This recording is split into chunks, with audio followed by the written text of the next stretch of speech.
আসসালামু আলাইকুম। সবাই কেরম আছেন? আমি ভালো আছি। আপনারা ভালো আছেন?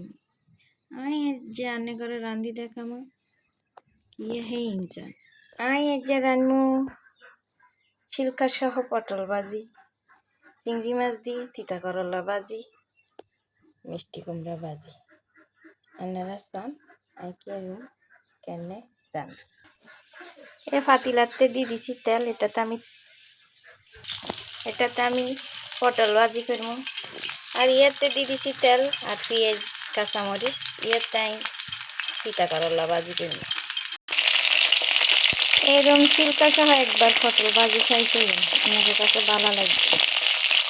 এই পেঁয়াজ বাদামি কালার হইলে আমি চিংড়ি মাছ এগুলো ছেড়ে দেবো, তিতা করলা দিয়ে দেব। চিংড়ি মাছ দিয়েছি, নাড়াচাড়া করতেই থাকবো। ইন্দি পটলের নাড়াচাড়া করতেই আছি। পরিমাণ মতন লবণ হলুদ দিয়েছি, এটাতেও দিয়েছি। এই যে আমার পেঁয়াজ মরিচ চিংড়ি মাছ ভাজা হয়ে গিয়েছে। এখন আমি এই তিতা করলাটা দিই। এখন উল্টিয়ে পাল্টিয়ে দিব।